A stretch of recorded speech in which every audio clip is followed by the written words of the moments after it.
Right. Good morning, everyone. Welcome to Tuesday. Welcome to first day back after the long weekend. How was it? Long. Long? Not sure. Long, but yeah, that's always the way, right? Did not feel it. Maybe we need to try a 4-day weekend next time rather than 3. 1 week. A 1-week weekend? Yeah. 4 days. Has a nice ring to it, doesn't it? The 1-week weekend? Yeah. Or maybe a spring break? I don't think we're going to do that. Some people have suggested it in the past, but good Valentine's Day? No. Okay, we'll move on. Wait. So Basil's on the way here. So, whoops, that's Nicholas. Good morning, Nicholas. Basil's on the way here. Hurry, hurry, hurry. And Irene is here. Good morning to you. Yeah, let's jump in. So, on Friday, I had you read a little section from the textbook. Again, some of these things were things that we had talked about already. Some of them were kind of new, and we heard a little bit about this Indo-European language family, and sort of how these Indo-Aryans who moved into northern India around, I don't know, 17 or 1800 BCE, what those people brought with them culturally to India. And so we said that these people brought not only a language, which will kind of become Sanskrit and will eventually evolve into Punjabi and Hindi and Bengali and Gujarati, right? Yeah, they will evolve into these other languages that are currently spoken in the Indian subcontinent, but they'll also bring some religious ideas and some sort of social hierarchy ideas with them as well, right? So again, these people seem to be coming from kind of Central Asia, and they kind of move into what's now India and Pakistan. Once the Indo-European, Indus River civilizations start to sort of decline, right? And so these people move in, they bring with them pastoralism, they're cow herders, but they also practice agriculture. They also grow their own food. As they sort of settle in northern India, things become more complex, right? Socially, religiously, economically, politically. We see kind of another kind of rise of complex civilizations. So we had the Indus River Valley civilizations where things got sort of more socially and economically and politically complicated, and then kind of a period where everybody kind of scatters off and there's not a lot of central control or centralization. And now we have a period where things are becoming more centralized and more complex yet again, right? And so we see these people farming, we see people starting to specialize in certain crafts, which we had seen before in other places in the world. And we see these kind of political organizations appearing as well. And we said that, there was some centralization of control in northern India, but nobody had control over the whole thing. And so there were all these little kingdoms scattered around. Some of them were controlled by these clan chiefs called Rajas. Some of them had a bit of a democratic element to them because certain heads of families would have representation in certain clans, and then those clans would be headed by a Raja, and so it was almost like a little bit of a democratic kind of thing, but not entirely. Some had sort of oligarchies, which are sort of groups of people that are in charge of a larger group of people. And so we kind of had a mix of different political systems depending on where exactly you lived. We said that some of these kind of kingships become hereditary, and so rather than people being kind of put in charge because people feel that they're the best leader, they become hereditary. And so fathers and sons and their sons tend to become clan chiefs and rulers of these areas. Oh yeah, we also heard about the development of this Varna system, this sort of early form of the caste system where people are divided into a social hierarchy, at first depending on their occupation in society, right? And so we have a varna, or a caste of Brahmins, of holy people, of priests who preserve the Vedas. We have a group of warriors, or kshatriyas. We have a caste or a varna of Vaishyas, who are traders and farmers. And then we have some Shudras, some people kind of at the bottom of society who are artists, or who are in charge of things that are, and honestly, things that nobody else wants to do, right? So in the video on Friday, we met a member of the lowest class who was in charge of cremating and burying the dead, right? Often dead people are thought of in cultures as impure in some reason, or in some way. So the dead are kind of dangerous, or they are sort of ritually polluted in some way. And so usually people who deal with the dead are kind of the people nobody else wants to associate with, or if you do deal with the dead, you have to kind of ritually purify yourself afterwards. And so we see this kind of lowest caste of people, I think on the banks of the Ganges in India, and they are cremating people. And because they deal with the dead, they are kind of in the lowest element of society. But one of those gentlemen points out that actually everyone needs us, though, right? Because if somebody has to take care of the dead, somebody has to deal with them, and so they are the people who deal with the dead, right? So there's these four kind of castes. They become hereditary as well, and over time it becomes basically impossible to move from one caste or varna to the other. And so if you're born into the Vaishya caste or varna, if you're a farmer or a trader kind of thing, that's basically where you stay, and you'll only be able to sort of marry someone in the same varna or the same caste. And so these kind of groups within society will continue for generations, because there's really no way to sort of get out of this once you're in. Let's see, I've got a little more information on this. And these kind of castes or varnas are interesting because there's an element of occupation to them, right? So they start off as, are you a priest? Are you a warrior? Are you a farmer? But there's also kind of a ritual purity to this as well, right? So the people at the top are the Brahmins. They're kind of the most spiritually pure. And then as you go down, people are less spiritually pure. So that's kind of an interesting dynamic that's happening here as well.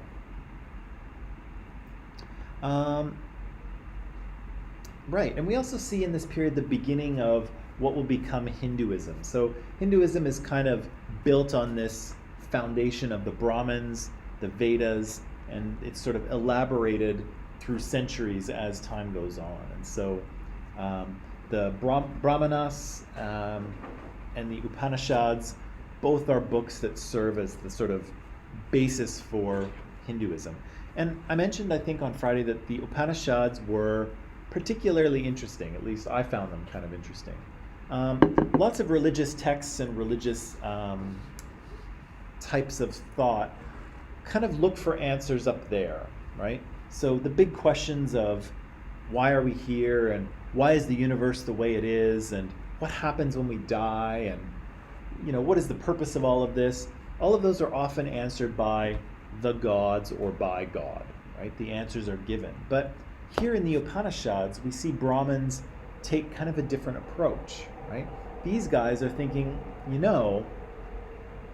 there must be some order to this, right? There must be some kind of way that we can understand the universe and the world and what humans are and how we relate to the universe.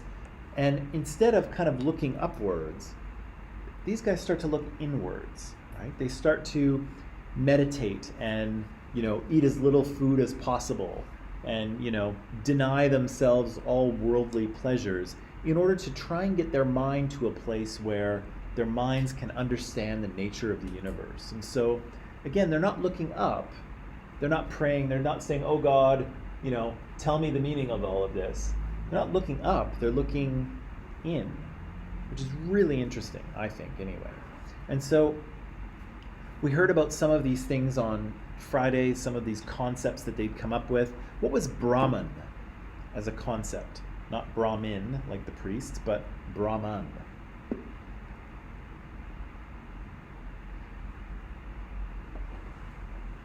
What is Brahman?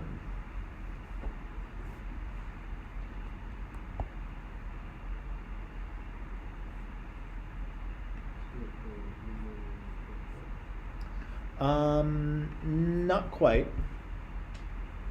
Good try, but not quite. What is Brahman? I wish to know.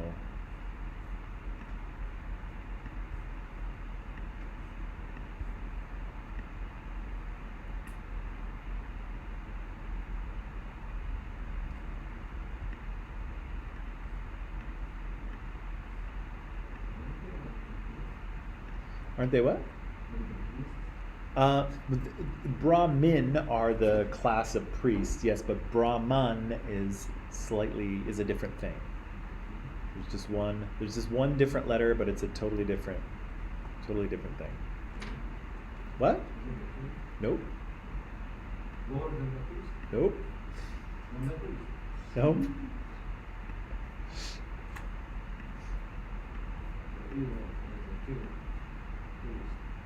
No. Now you're just guessing. It's something else. It's an abstract concept, Brahman. Yeah. Brahman is the order of the universe, right? The way that the idea that expresses how the universe works. What is the nature of the universe, right? If you're into Star Wars, Brahman is kind of the force, right? And the force is what holds all life together, and the force has a will, and there's some sort of mystical power and order to the universe that the force is responsible for, right? And here, these Brahmin priests talk about Brahman, so the nature of the universe, what the universe is and how it works, and what rules does it follow, and what is the nature of it, right? They also talked about transmigration. What's transmigration? Yeah, this kind of we probably use the word reincarnation more, but the idea that souls are eternal, right? And the soul is the Atman. So souls are eternal, and they are constantly being, they're dying, or the soul's not dying, but people are dying and being reborn in different forms, right? Over and over and over again. And what's karma?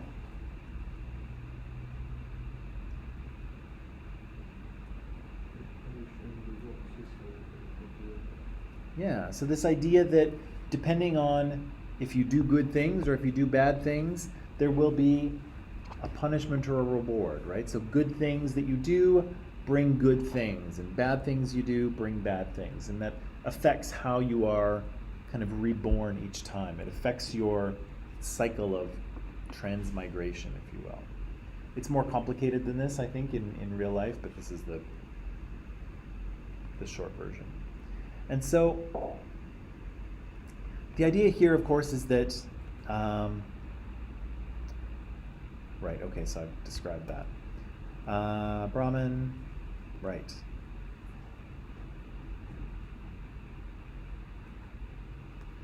Sorry, I just lost my train of thought. Sometimes that happens. So by the end of this kind of Vedic age here that we're talking about, the sort of some of the foundations of kind of later Indian society and religion will have been laid, right? So this Varna system and sort of a religious ideas created by the Brahmins, and this idea of Brahman and Atman and transmigration and karma. All of these things have kind of been developed in northern India. This sort of the use of Sanskrit has appeared. And so this, again, is the basis for later Indian civilization. I didn't mention this on Friday, but I'll just mention it really quickly. The oh boy, I always screw this up. Mahabharata? Mahabharat. Mahabharata? Mahabharat. Mahabharat? So there's no A on the end? You say it, but they don't write it. Oh, okay. So the Mahabharata is a poem, an epic poem, a story. And it's kind of a story in the in the vein of like Gilgamesh, okay? It's kind of a heroic story, an epic battle. You can see that it is massive. So it is almost 2 million words long, 10 times the length of the Iliad and the Odyssey together. And so the Iliad and the Odyssey are sort of the classic epic poems of ancient Greece. The Mahabharata is far longer than both of those combined. And again, tells a story of kind of an epic battle, kind of in the way, I guess, the Lord of the Rings does. Lord of the Rings ends with a kind of an epic battle, and maybe this one does too. And it kind of, the Mahabharata is kind of like, when we talked about some of the elements of religion, and we said that, all religions have sort of a mythology that supports the religion and sort of legitimizes the beliefs, and the Mahabharata helps to do that in sort of for Hinduism. There's gods and events in this story that kind of support the things that Hinduism says are true. And so the development of the religion of Hinduism and this sort of epic story that's full of gods and heroes and battles and all kinds of things, those things kind of work together to support each other.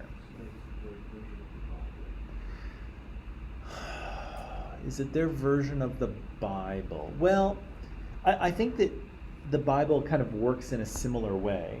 The Bible is kind of full of all kinds of stories that legitimize the existence of Yahweh or of God or Jehovah or whatever you call him. The Bible stories legitimize that. They sort of support the idea that this God exists and he is real. I don't know that Mahabharata is necessarily a holy book in the way that the Bible is. So the Bible is a holy book. This is not a holy book, but it is significant and sort of describes and supports many of the sort of gods and characters that exist in Hinduism, as far as I'm aware. But I'm not anywhere near an expert on this. Am I okay here? Am I correct? It's not about gods, it's about just warriors. Isn't Gita? Uh-huh. The one about gods. Oh, okay. I thought gods showed up in the story at certain points, or at least they're talked about. One or two. Just one or two? Okay. So maybe there's not as many. Maybe the gods only have cameos in this particular story. Yeah. But I think you could probably say it functions in a similar way, right? It's this epic story that encodes maybe a little bit of history, mythology, cultural beliefs or values, maybe a little bit of religious value as well. All of these things are kind of mixed in. I would. What I know about this story that it was about a girl being disrespected in the place where the king passes orders. Mm. So they tried to undress her, and then she gave a curse to the entire kingdom that own brother will fight an own brother. So they ended up having a battle. One Right. of the cousin brother died. Right. That's what I know. Right. I do remember that now. I'm not sure if I had a video in one of my slides that talked about it. I don't think I do, but I had one before, and yeah, it was that's coming back to me in terms of the plot line. Yeah. The girl was whatever by the boy's mom that when she entered the house, the boy said that we have brought something. The mom was like, distribute it between you 5. So the 5 of them had to marry that one girl. Oh, and that led to the conflict? Well, they stayed together, but then when they had this, article, these illegal things, gambling. Mm-hmm. They had it in the kingdom they were doing, so they started betting about something. The boys didn't have anything. They lost their kingdom, money, everything. So they ended up betting. They won like 5 of them. Okay. So in the end, they also lost out. Then the other boys tried to do something during the kingdom, like remove her clothes. Mm. So from there, the kingdom was lost, and they ended up fighting a fight. Interesting. That's what I mean. Well, that's definitely more than I remembered about it, but I don't. Yeah, I'm not as familiar with this story, but I think I got scared off. I think because we dealt with the Epic of Gilgamesh, and it was to read Gilgamesh is hard, but the video is a little easier to understand. But I think when I saw that it was like 2 million words long, okay, we're never going to be able to deal with this story. It's just too big. So I think I got scared off by it. It's too long. I just watched some parts. Yeah. That's from my culture, so I don't know. Is there? Do you know? Have they ever tried to make a movie of it, or Yeah, there is. there is a movie? It takes, I think, the episodes like series. It takes a long. Okay. I was gonna say, is it 39 hours long, or? It's a big story, though, eh? A really big story. Also interesting because it's interesting to think that this is a story that probably would have been handed down orally, right? People would have told this story for generations before it was even written down. So even our earliest record of this written story is probably, the story had probably been around for hundreds of years before that even, which makes it interesting that they were able to remember all of that detail, right? Because it's a long story, impressively long story. Right. So on Friday, we watched this section of the story of India, and I have some questions for you on it. So, what was this? Who are we talking about in this section of the documentary?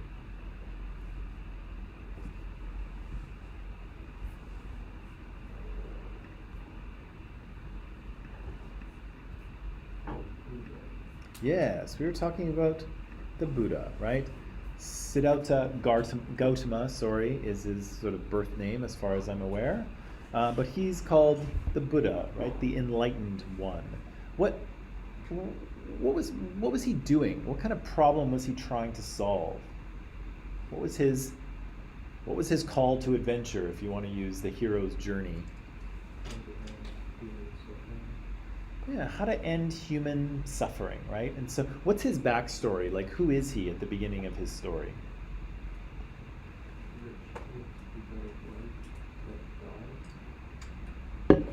Well, close. Yeah. So he's a rich guy. Yeah, he's a prince. He's, heir to a kingdom. He's got lots of cash. He gets married to this beautiful young woman. He's got gold and riches and all the things that you could possibly want. But as Mulder points out, he realizes that everyone will die eventually one day, right? He will, his wife will. Is there no way to avoid human suffering, right? And so what does he do?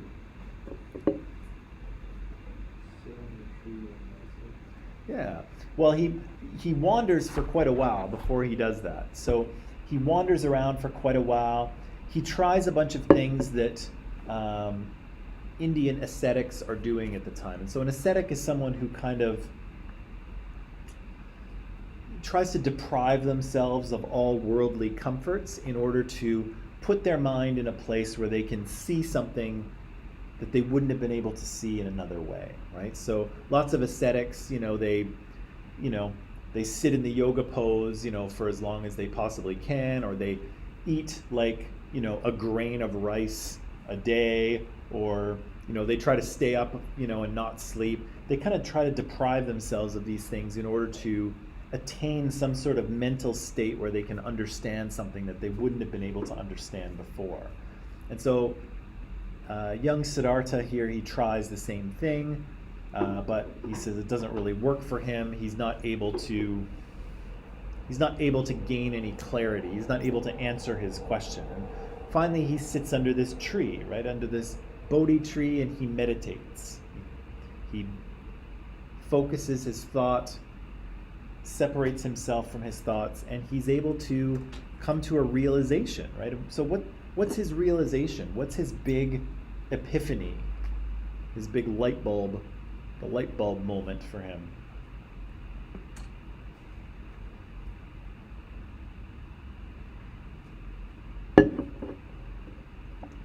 Actually, maybe I'll just press pause on this for a second. Are there any Buddhists in the room? Anyone Buddhist? No? Okay, good. Not good, but so if I make a mistake, it won't be as bad. But what is he trying? What's his big realization? What does he realize? And I like this. I think this is rather perceptive of him to discover. What does he realize? What does he come to understand? He has to stay with know their problems. He certainly does do that. Like he kind of, he leaves his fancy palace and he wanders around, northern India just with the clothes on his back kind of thing. And he does kind of immerse himself in the people and kind of, lives off the kindness of others because he doesn't have a job or any money anymore. So people kind of take care of him as he moves around and teaches. But what does he realize?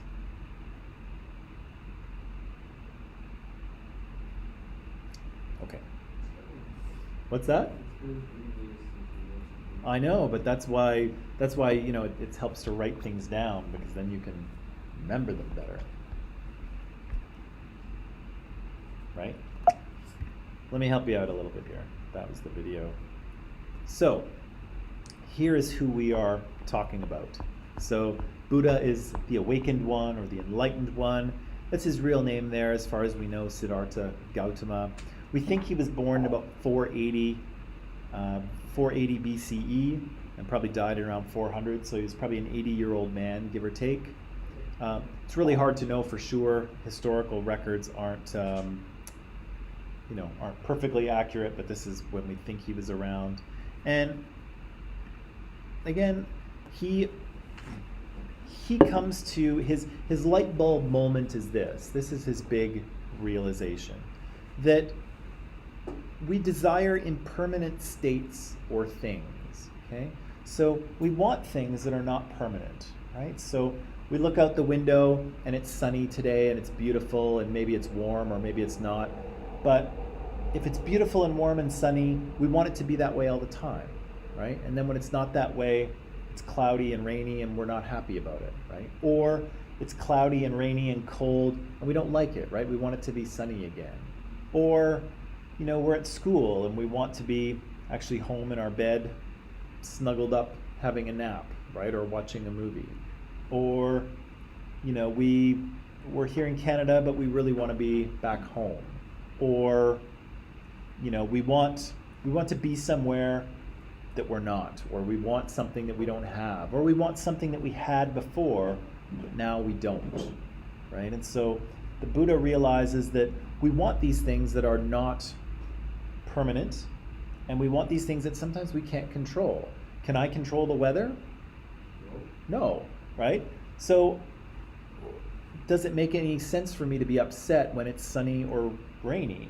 I have no control over that, right? And so the Buddha says we want these things that are impermanent or that we can't have or that we will never have or had but will never have again. And because we want these things that we cannot have or we want these states that are impermanent, that causes us to suffer, right? And so really what we need to do is to end our suffering, we have to end our desire, right?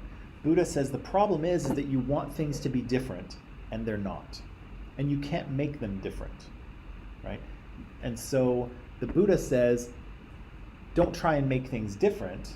Simply relieve yourself of your attachment to certain outcomes, right? So if I get up in the morning and I look out the window and I really want it to be sunny and it's really cold and wet and rainy and I'm like, oh man, the weather sucks, right?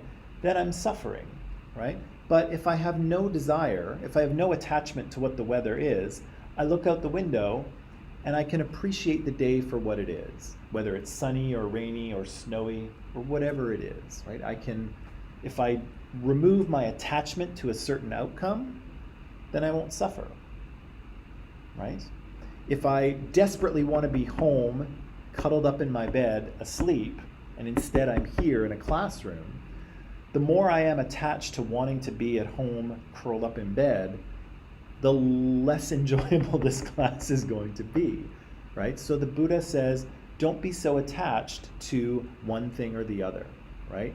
Appreciate what is before you and don't worry about what you do or don't have or what you do or don't want. The less you want things to be a certain way, the more you can appreciate things that are. Okay? And so, yeah, these are his truths, right? We desire impermanent states. We are incapable of satisfying or maintaining these things, right? We can't live forever. We can't control the weather. We can't get people to behave exactly the way we want them to behave. And this keeps us caught in suffering, and it keeps us caught in this cycle of transmigration, just like the Brahmins were talking about.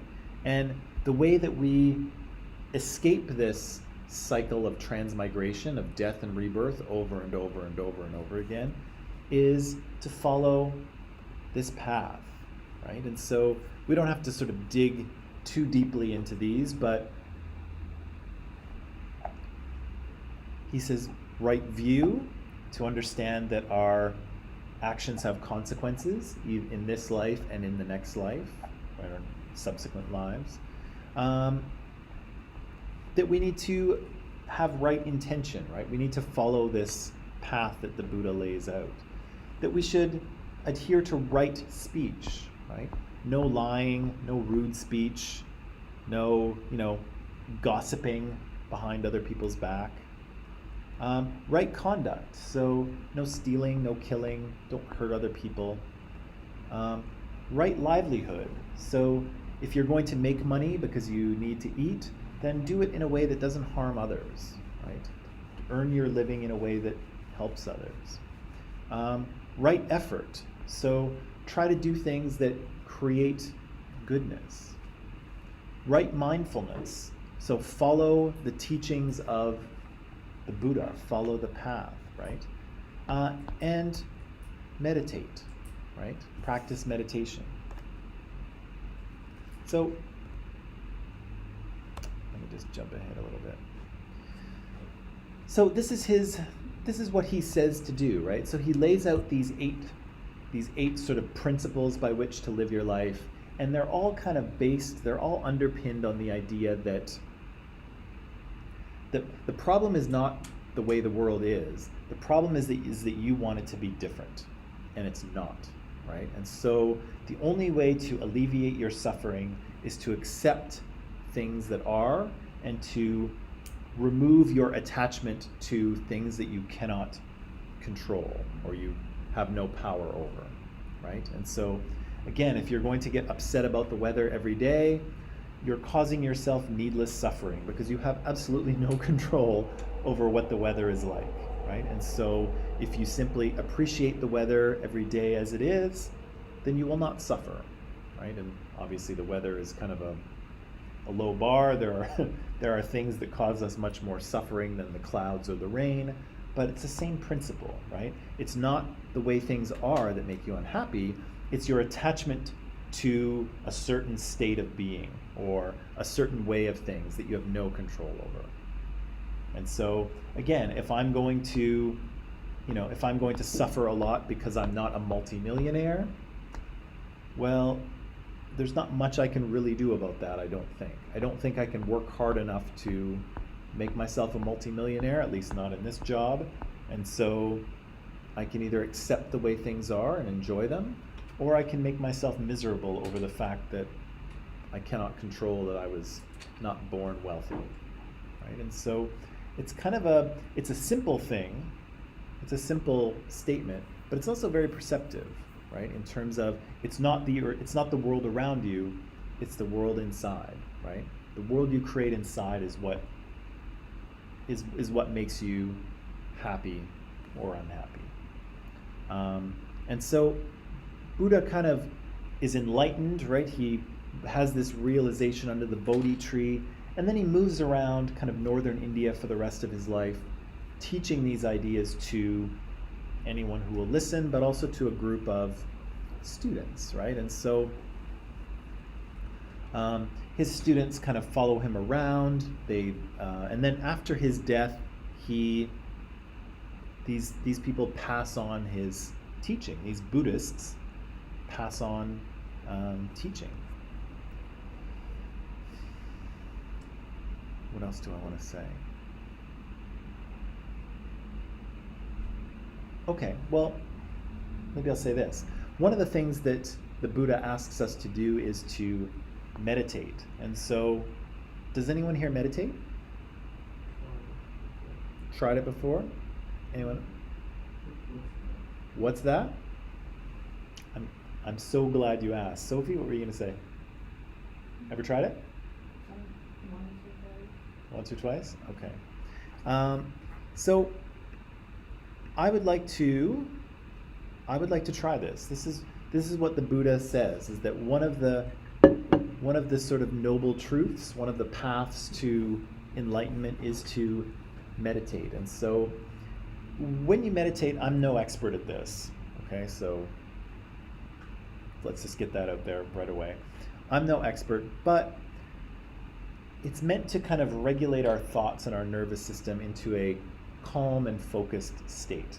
And the way you do it is usually to focus on something simple so that you can kind of allow yourself to notice your thoughts, okay? Because oftentimes we go through our lives and we're listening to music, or we're reading something, or people are talking to us, or our mind is chattering at us all day long, blah, blah, blah, blah, blah, blah, blah, right? It's talking to us all day long.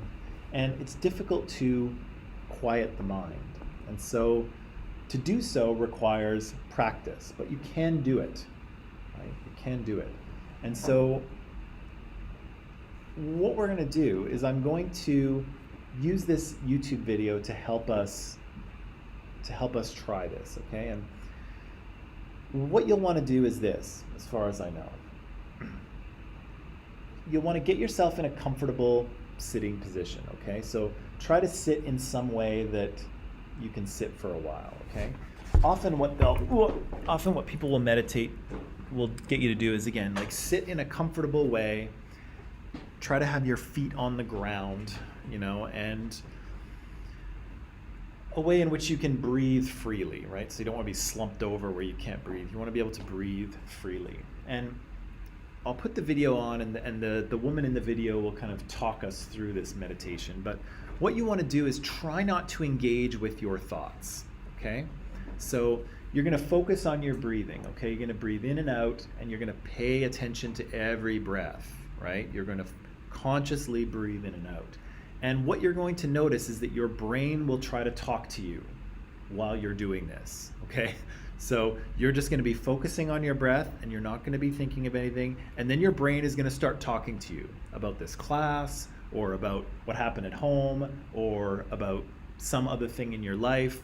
And what you're going to do is you're just going to gently push that thought aside and return to your breathing, right? And it's going to happen a lot of times because your brain is annoying and will not shut up. And so it's going to keep trying to talk to you, and you're just going to keep pushing that thought away, and you're going to return to your breathing in and out. And that's what you're going to focus on.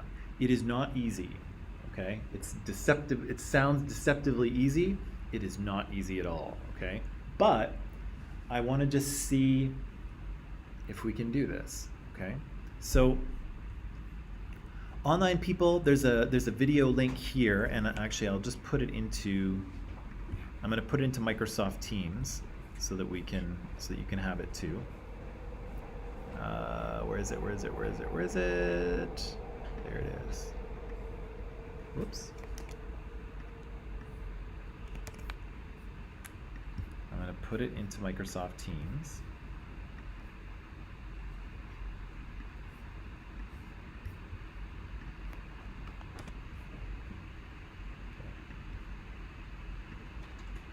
There it is.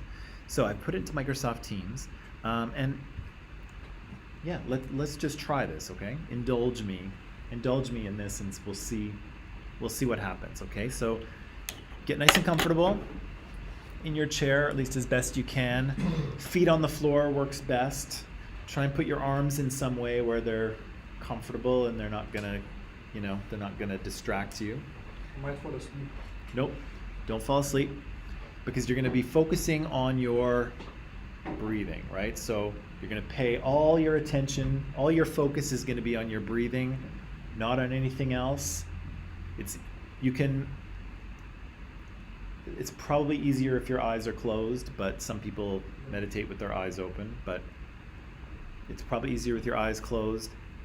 Listen to what the person is saying and just try to focus on your breath. Again, your annoying brain is going to try and talk to you during this, but you're just going to push those thoughts aside, and you're just going to always return to your breathing, right? Wherever your attention goes, as soon as you notice that your attention has drifted off, pull it back and focus again on your breathing. And you're going to have to do it a lot, and it's going to be annoying, but give it a shot, okay? So online people, I'll let you watch the video. Do your best. See if you can focus on your breathing, and we'll see if we can experience what the Buddha experienced, okay? So we'll see you in just a little bit.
so? How do you feel?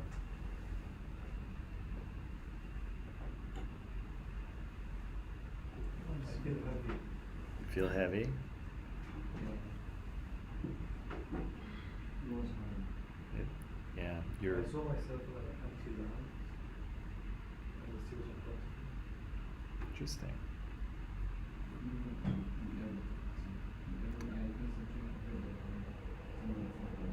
That's okay, and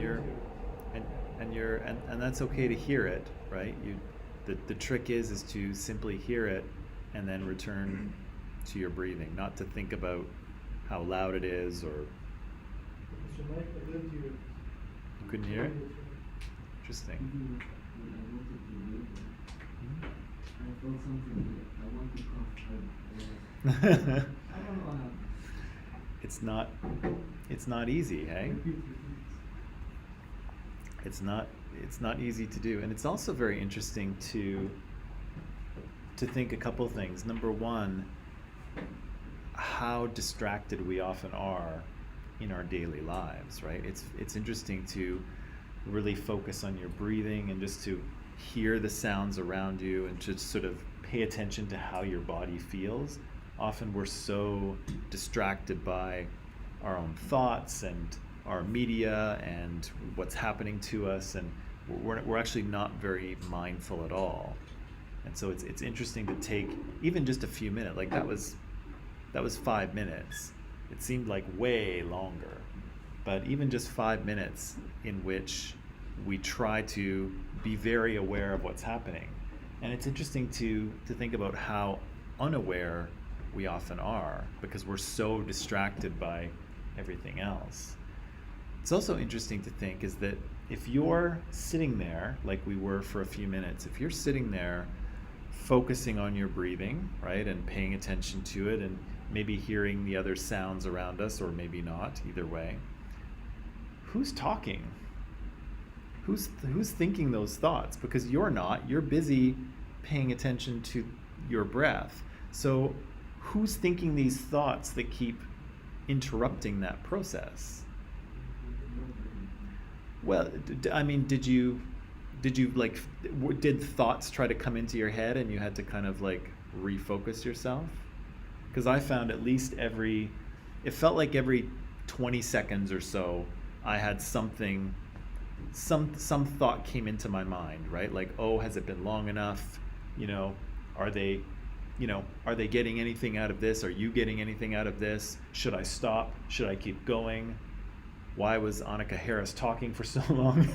All these thoughts kept kind of coming into my mind, and I had to keep like not engaging with them. I had to keep sort of pushing them away and coming back to my breath. But again, who was really saying that? Because I was trying to focus on my breathing, and so who was creating those thoughts and kind of shooting them at me?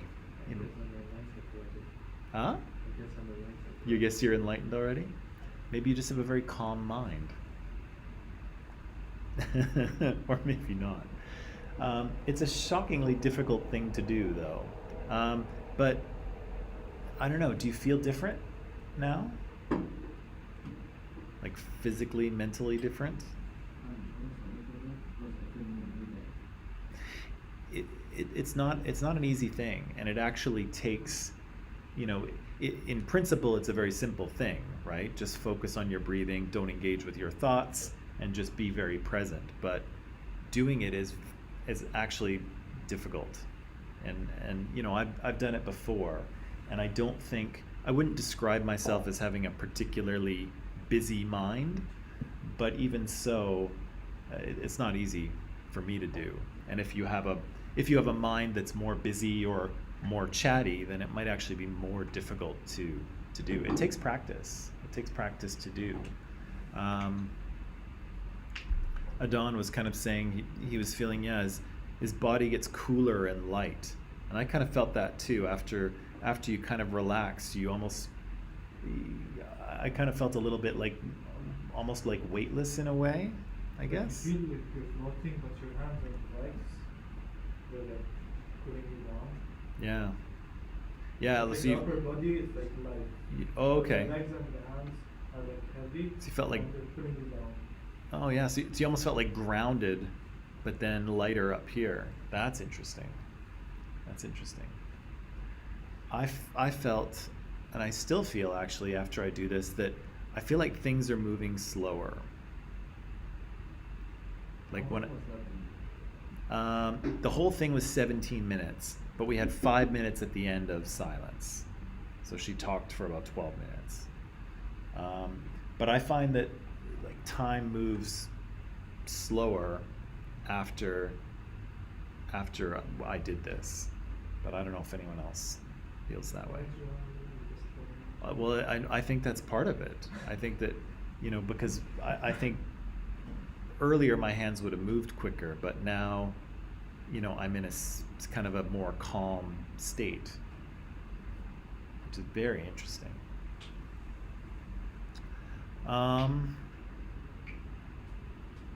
Yeah, that felt good. You want to take a little break now? Because that meditation doesn't look like hard work, but actually can be. Yeah. Okay. Let's take a little break and then we'll come back, okay?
All right.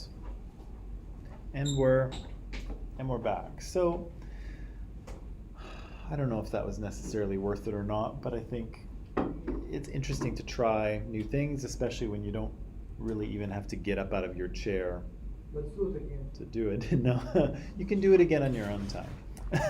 They don't pay me to lead a meditation for you every day, but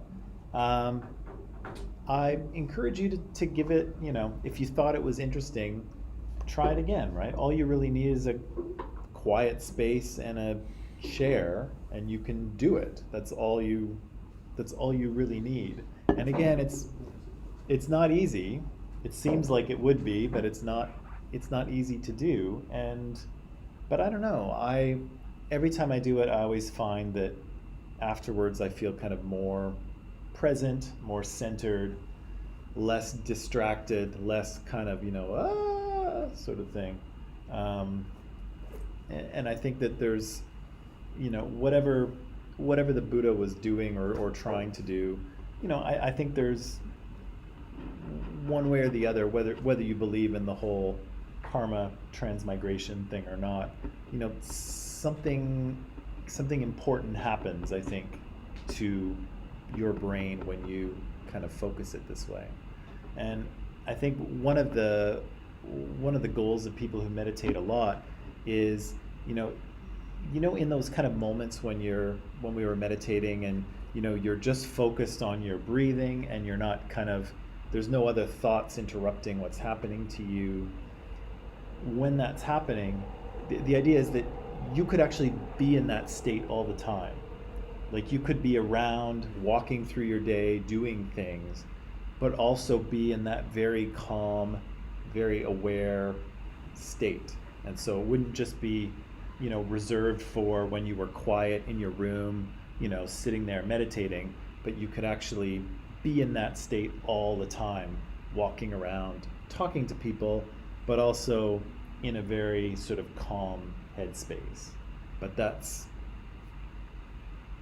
if you think the regular meditation is difficult to do, that's really difficult to do. But it's possible, right? And people do it. Okay, so I'll leave that with you, and you can take from it whatever you took from it. I have a little bit for you to read here on the Mauryan Empire in northern India. And so you can see the time period. We've kind of moved forward, and so our Indus River Valley civilizations were kind of around 4,000 or 5,000 years ago. The Vedic Aryans showed up around 1800 BC, so about 3,800 years ago. And here we've moved forward quite a bit to 2,300 years ago. So after about 1,000 years of development, we kind of start seeing the first empires in northern India. And so we'll meet this guy Chandragupta Maurya, and so we'll want to know who he is and what his deal is. The result of his conflict between Chandragupta and Seleucus. Seleucus, I've mentioned this very quickly, but Alexander the Great will come from kind of north of Greece. He'll basically conquer the entire known world. So he'll conquer Greece and the Middle East and Egypt and Asia, and he'll actually get all the way into India before his troops say, okay, Alexander, we've gone far enough. We haven't been home in 20 years. We don't even remember what our kids look like. Enough. So he conquers a lot of the world, and his general Seleucus will be the one that's kind of bordering India. So Chandragupta Maurya here of the Mauryan Empire will have an encounter with Seleucus, one of Alexander the Great's generals. We'll hear about Ashoka, not Ahsoka Tano from Star Wars, but we'll hear about Ashoka, and we'll hear a little bit about the kingdom that Ashoka creates and what it's based on and the idea of Dharma. And then we'll talk a little bit about, or we'll hear a little bit about why the Mauryan Empire sort of rose and then declined, okay? So I just have a short section for you to read, a few questions for you to answer, so I will turn you loose to do that, and then we'll talk about this, okay? Let's do it.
Okay, good people.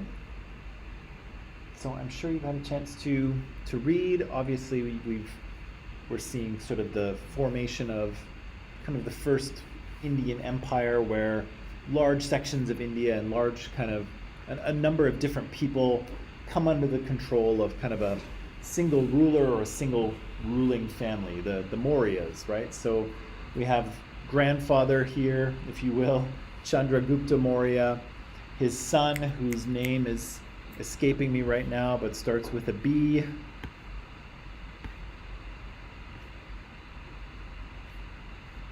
Starts with a B. Where is it? Anyway, his son whose name starts with a B, and then Ashoka, the grandson of Chandragupta Maurya. So we have kind of a succession of three kings who are in charge of this empire, and they rule it quite differently. But there it is, Bindushara. Thank you, Adon.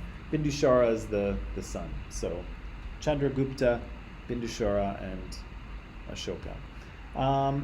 There's more things to talk about, but we're kind of coming to the end of class here, and we're probably all in a very relaxed state from our meditation. So maybe I will end it there.